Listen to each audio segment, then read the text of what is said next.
10 முதல்வர் விஜய் கரூர் செல்ல உள்ள நிலையில் அவர் பங்கேற்கும் நிகழ்ச்சிக்கான ஏற்பாடுகள் தீவிரமாக மேற்கொள்ளப்பட்டு வருகின்றன. அதிமுகவிலிருந்து தவேகவில் இணைந்த எம்.ஆர். விஜயபாஸ்கர் மாவட்ட செயலாளர் மதியழகனுடன் அப்பணிகளை மேற்பார்வையிட்டு வருகிறார். தமிழ்நாட்டில் அரசியல் பேரிடர் காலம் ஏற்பட்டுள்ளதாக எதிர்க்கட்சித் தலைவர் உதயநிதி ஸ்டாலின் தெரிவித்துள்ளார். திருமண விழா ஒன்றில் பேசிய அவர், இன்று சில பேர் சோஃபா வந்தவுடன் நம்மை விட்டு போயிருக்கிறார்கள். இஸ்லாமியர்களுக்கும் திமுகவுக்குமான உறவை யார் வந்தாலும் பிரிக்க முடியாது. இப்போது ஏற்பட்டுள்ள இந்த அரசியல் பேரிடர் காலத்திலிருந்து தமிழகத்தை திமுக நிச்சயம் மீட்கும் என்றார். இந்த விழாவில் இஸ்லாமிய பெருமக்கள் பல பேர் கலந்து கொண்டிருக்கிறீங்க. இன்றைக்கு நாட்டில் என்ன நடக்குது என்பதை நீங்க அத்தனை பேரும் பார்த்து கொண்டிருக்கிறீங்க. என்ன நடந்தாலும் இன்னைக்கு சில பேர் சோஃபா வந்த உடனே நம்மளை விட்டுட்டு போயிருக்காங்க. ஆனா நீங்க அத்தனை பேரும் நாங்க என்றைக்கும் கழகத்தோடு இருப்போம்னு உறுதியோடு வந்திருக்கிறீங்க. ஏன்னா இஸ்லாமியர்களுக்கும் கழகத்திற்குமான அந்த உறவை யார் நினைத்தாலும் பிரிக்க முடியாது. யார் என்ன சொன்னாலும், எந்த அவதூறுகளை பரப்பினாலும் சிறுபான்மை மக்களுக்கும் இஸ்லாமியர்களுக்கும் கழகம் என்றைக்குமே ஒரு காவல் அரணாக நிச்சயம் உங்களோடு நம்முடைய தலைவர் அவரும் திராவிட முன்னேற்ற கழகம் நிற்கும் என்று கூறிக்கொண்டு, இப்பொழுது ஏற்பட்டிருக்கக்கூடிய இந்த அரசியல் பேரிடர் காலத்திலையும் நம்முடைய தமிழ்நாட்டை நம்முடைய திராவிட முன்னேற்ற கழகம் நம்முடைய தலைவர் அவர்களும் நிச்சயம் உங்களுக்காக காப்போம், அதை நாட்டை மீட்போம் என்று கூறி மணமக்களுக்கு மீண்டும் உங்க அத்தனை பேர் சார்பாக என்னுடைய வாழ்த்துக்களை கூறி விடைபெறுகின்றேன். நன்றி, வணக்கம். இதற்கு தவேகவின் சார்பில் பதிலடி கொடுக்கப்பட்டுள்ளது. திமுகவிற்கும் இப்போது பேரிடர் காலம் ஏற்பட்டிருக்கிறது என்பதும் உண்மை. ஆனால் எங்கள் வெற்றி தலைவர் தலைமையிலான மனசாட்சி உள்ள மக்களாட்சியின் காரணமாக தீய சக்தி திமுகவால் ஏற்பட்ட பேரிடர் விலகி தமிழக மக்களுக்கு பெரும் மகிழ்ச்சி ஏற்பட்டுள்ள காலம் இது. அந்த வகையில் தீதும் சூதும் நிறைந்த திமுகவிடமிருந்து தப்பிய தமிழக மக்களுக்கு இது அழகிய தென்றல் காலம், அகமகிழும் பேரின்ப காலம். ஆனால் தீய சக்தி திமுகவிற்கு இது பேரிடர் காலம்தான், அதில் சந்தேகமே இல்லை. எப்படியோ இப்படி உளறியாவது உண்மையை ஒப்புக்கொண்ட உதயநிதிக்கு வாழ்த்துகள் என்று தெரிவித்துள்ளனர். மற்றொரு நிகழ்ச்சியில் பேசிய உதயநிதி, திமுகவுக்கு ஆதரவாக தன்னெழுச்சியாக முன்வந்துள்ள ஜென்சி இளைஞர்களை குறிவைத்து பொய் வழக்கு போடுகிறது தவேக அரசு என்று குற்றம் சாட்டினார். மேலும் தவேக எம்எல்ஏக்களை திமுக இழுக்க பார்ப்பதாக கூறுவது வேடிக்கையாக இருப்பதாகவும், முதலில் யார் எம்எல்ஏக்கள் என்றே தெரியாது என்றார் உதயநிதி. சட்டமன்றத்தில் உட்கார்ந்து எதிர்க்க பார்க்கும்போது பாத்தீங்கன்னா ஒரு அமைச்சர் பாத்தீங்கன்னா திருட்டு விசிடி வைத்தவர், இன்னொரு அமைச்சர் பிளாக்ல டிக்கெட் வித்தவர், இன்னொரு அமைச்சர் பிளாக்ல லாட்டரி டிக்கெட் வித்தவர். இவங்கெல்லாம் இன்னைக்கு அமைச்சர்களா சட்டமன்றத்தில் பேர் சொல்ல தேவையில்லை, உங்களுக்கே தெரியும், மக்களுக்கே தெரியும்.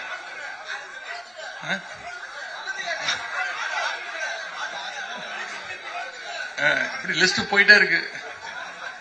இதெல்லாம் யாருன்னு பாத்தீங்கன்னா இது அங்க தேர்ந்தெடுக்கப்பட்ட மக்களுக்கும் தெரியல, முதலமைச்சருக்கும் தெரியல, எங்களுக்கும் தெரியல, யார் அமைச்சர் யார் சட்டமன்ற உறுப்பினர் தெரியல. ஆனா இவங்க யார் மேலேயும் இங்க இருக்கக்கூடிய அரசு ஒரு வழக்கு கூட போடல. ஆனா நம்முடைய இயக்கத்தை சேர்ந்த முன்னாள் அமைச்சர்கள் இன்னைக்கு களத்துல சிறப்பா வந்து இயங்கி கொண்டிருக்கக்கூடிய ஜென்சி இளைஞர்கள், தன்னெழுச்சியாக வந்திருக்கக்கூடிய ஜென்சி இளைஞர்கள் இன்னைக்கு டார்கெட் பண்ணி அவங்க மேல இன்னைக்கு இந்த அரசு பொய் வழக்கு போட்டு பயமுறுத்த பாக்குறாங்க. நான் இந்த ஆட்சியாளருக்கு சொல்வது, நீங்க இல்ல உங்க தாத்தாவே வந்தாலும் திமுக காரங்க இந்த உருட்டல் மக்கள் மேலக்கெல்லாம் பயப்படக்கூடிய ஆட்கள் நாங்க கிடையாது. அது மட்டும் இல்லை, இன்னைக்கு அவங்க ஆட்சியை கவிழ்க்க நாம முயற்சி பண்ணிட்டு இருக்கிறோம். இவங்க ஆட்சி நடக்கிற லட்சணத்தை பார்த்தா நாமெல்லாம் ஒன்னும் செய்ய தேவையே இல்லை. மக்களே தினமும் நிச்சயம் ஒரு நாள் விரைவில் கவுத்து விட்டுருவாங்க. எவ்வளவு நாள் தாங்கிக்க முடியும்? ஒவ்வொரு நாளும் நாம அவங்க கட்சி எம்எல்ஏவை இழுக்க பாக்குறோம். யார் எம்எல்ஏன்னு தெரியாதுங்க, எப்படி எடுக்க முடியும்? ஆனா பாத்தீங்கன்னா இதெல்லாம் அவங்க கூட புதுசா கூட்டணி வச்சிருக்காங்க. பாத்தீங்களா, நம்ம தலைவர் பேரை சொல்லி, நம்ம திராவிட மாடல் அரசுடைய சாதனைகள்லாம் சொல்லி ஓட்டு வாங்கி, நம்முடைய உடன்பிறப்புகளுடைய உழைப்பால இன்னைக்கு சட்டமன்ற உறுப்பினராகி இன்னைக்கு சில பேர் அமைச்சராகவே ஆயிட்டாங்க. அவங்க எல்லாம் யாராவது வாய திறக்கிறாங்கன்னு பாத்தீங்கன்னா விமர்சனம் பண்றது கிடையாது. ஏன்னா சோஃபா பிடிங்கிடுவாங்கல்ல, அதனால இன்னைக்கு இந்த கூத்தையெல்லாம் வாயை மூடிட்டுக்கிட்டு இன்னைக்கு வேடிக்கை பார்த்துக்கிட்டு இருக்காங்க. இதையெல்லாம் அடுத்து வருகின்ற நாட்கள்ல நாம மக்கள்கிட்ட ஒவ்வொருத்தரையும் சந்திச்சு எடுத்து சொல்ல வேண்டும். அண்ணா சொன்ன மாதிரி பதவிங்கிறது நம்முடைய தோல்ல இருக்கிற துண்டு மாதிரி.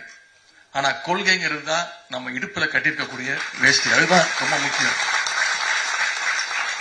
விசாவையே பார்த்தவங்க, எமர்ஜென்சியே பார்த்தவங்க திமுக தொண்டர்கள். இதெல்லாம் ஏமாத்திரம், இதெல்லாம் தூசு தட்டிட்டு போயிட்டே இருப்போம். சோபா வந்தவுடன் கூட்டணியை விட்டு சென்று விட்டார்கள் என்ற உதயநிதியின் கருத்துக்கு கண்டனம் தெரிவித்துள்ளனர் இடதுசாரி கட்சிகள். இது அபாண்டமான குற்றச்சாட்டு. அப்படி குற்றச்சாட்டு வைக்கிறார் என்றால் அதற்கான ஆதாரங்களை வெளியிடச் சொல்லுங்கள் என்று சிபிஎம் மாநில செயலாளர் சண்முகம் தெரிவித்துள்ளார். விசிக விருது வழங்கும் நிகழ்ச்சியில் பேசிய திருமாவளவன் திமுக கூட்டணியில் விசிக இல்லை என்று தெரிவித்தார். விசிக கூட்டணியில் இல்லை என்று அறிவித்தது திமுக தான் என்றும் தாவேகாவுடன் கூட்டணியில் விசிக இடம்பெறும் என்றும் அவர் தெரிவித்தார். இதில் என்ன துரோகம் இருக்கிறது? பத்திரிகையாளர்கள் கேட்கிறார்கள், நீங்க திமுக கூட்டணியில் தான் இருக்கீங்களா இல்லையா? திராவிட முன்னேற்ற கழகத்தின் தலைமையிலான கூட்டணியில் விடுதலை சிறுத்தைகள் இல்லை என்று திமுக தலைமையே அறிவித்து விட்டது. நான் அறிவிக்கவில்லை. இதுவரையில் நான் அறிவிக்கவில்லை. தாவேகா கூட்டணியில் இருக்கிறோமா என்றும் நான் சொல்லவில்லை. அமைச்சரவையில் இருக்கிறோம்.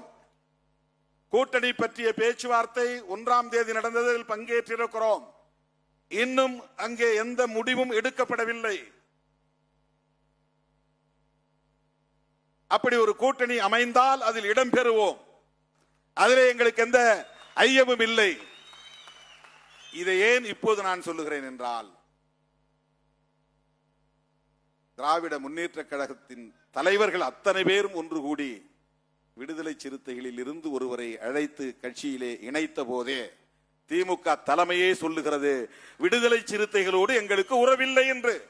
நானா சொன்னேன்? விடுதலை சிறுத்தைகளோடு கூட்டணி இல்லை என்ற அறிவிப்பை செய்தது யார்? பெருமதிப்பிற்குரிய மேனாள் முதலமைச்சர் அண்ணன் முத்துவேல் கருணாநிதி ஸ்டாலின் அவர்கள்தான். மேலும் பேசிய அவர், தாவேக ஆளும் கட்சியாக வந்ததில் மகிழ்ச்சி இல்லைதான்.